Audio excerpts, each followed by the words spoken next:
Sayyidina Muhammad, yang terhormat Bapak Pemateri, Bapak Mukmin Mukri, dan rekan-rekan sesama diklat manajemen kemasjidan. Baiklah, berhubung kami yang terakhir, jadi potensi waktu itu bukan lebih lama tapi malah lebih sebentar. Yang seharusnya ngomong yang lain mungkin 20 menit, kami cukup 3 menit. Baiklah, permasalahan pertama, apa metode pembinaan remaja masjid? Tentu kalau di kabupaten, mungkin kabupaten sudah ada yang namanya struktur organisasi IRMA. Tapi kembali lagi ke tingkat lebih rendah seperti mungkin masjid RT, mungkin bahkan sampai ke desa ataupun dusun, masih jarang sekali ditemui. Maka dari itu, ini sedikit saran juga bagi Pak Jamal, karena memang beliau adalah ketua organisasi IRMA. Jangan menunggu untuk dipanggil, apabila perlu dijemput bola tadi, untuk membina masyarakat ataupun remaja-remaja yang ada di sekitar lingkungan. Tapi saya anggap tadi pemaparan Pak Jamal sudah luar biasa. Insya Allah saya mendukung sepenuhnya Pak itu Pak. Apabila perlu nanti ada kegiatan mau dilibatkan, saya siap. Terjun ke mana tadi yang jalannya susah-susah tadi bayar tapi Pak. Jadi itu pentingnya untuk membentuk organisasi IRMA di tingkat desa, dusun sampai ke bawahnya. Biasanya kan ada apabila perlu jangan IRMA IRLA dulu. Ikatan Remaja Langgar. Mau uji Bapak, sholat kan boleh dilanggar. Dan kemudian setelah membentuk ikatan remaja masjid, mari kita bina bersama-sama dengan mengadakan kegiatan yang bersifat sosial tadi, seperti sudah disampaikan oleh Bapak Jamaluddin. Dan kemudian diadakan kegiatan-kegiatan yang bersifat tarbiyah, seperti baca Iqra.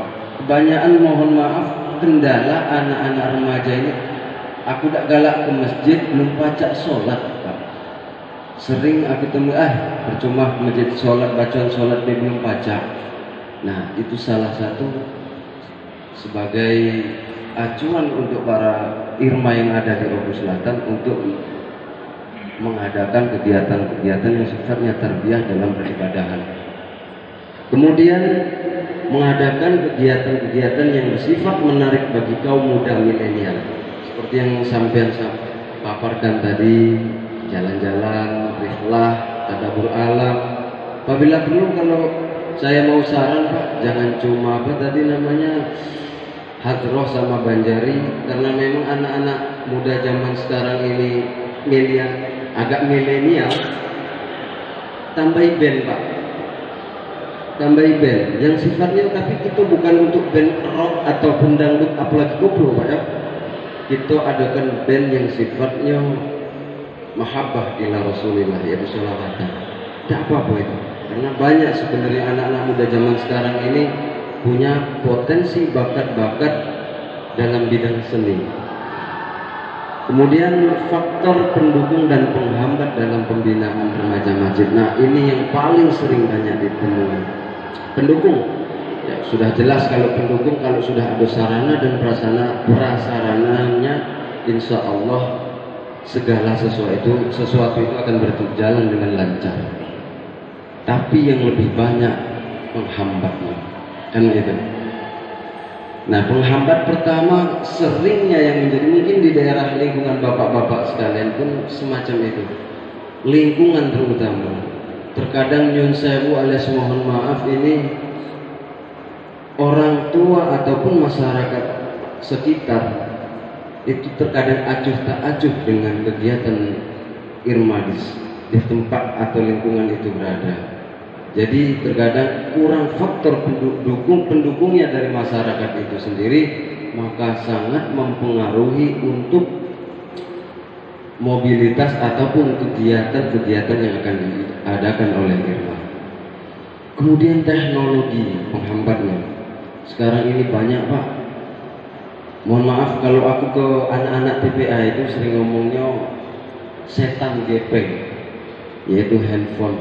Yang benar kita bisa mensyukuri HP ini adalah salah satu teknologi yang sudah diciptakan oleh manusia, sebenarnya rahmat Allah, dalam artian tergantung kita menggunakannya. Maka dari itu yuk bersama-sama di tengah teknologi, jangan dilarang anak main HP, monggo silakan, tapi kita arahkan ke dalam yang baik, istilahnya dalam jalur yang benar, sebagai fasilitator belajar yang namanya teknologi. Kebanyakan sekarang kan adanya, mohon maaf, game, bahkan sampai situs-situs dewasa sekarang banyak sekali, makanya terjadi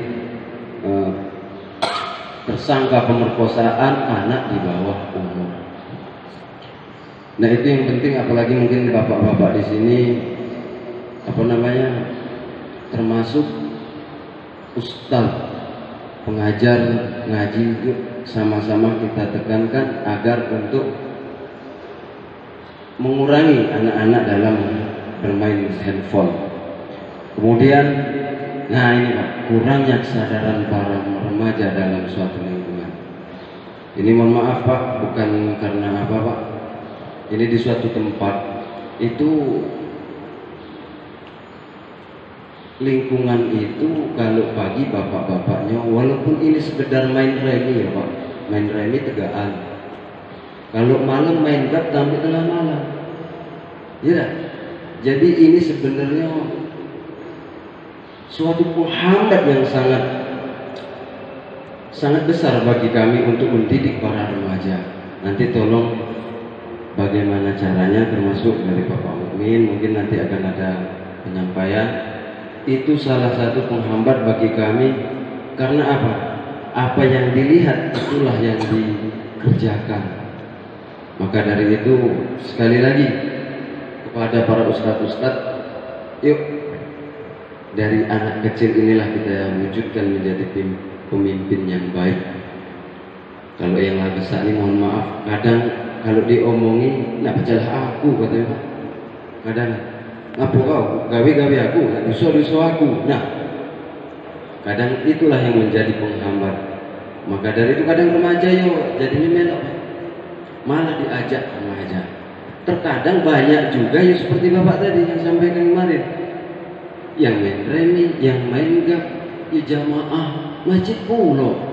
Nah itu yang kadang susah, mohon maaf. Tapi yo inilah realita kehidupan. Kembali lagi ini mungkin sunatullah, yang mudah-mudahan kita doakan semuanya mendapat hidayah. Amin.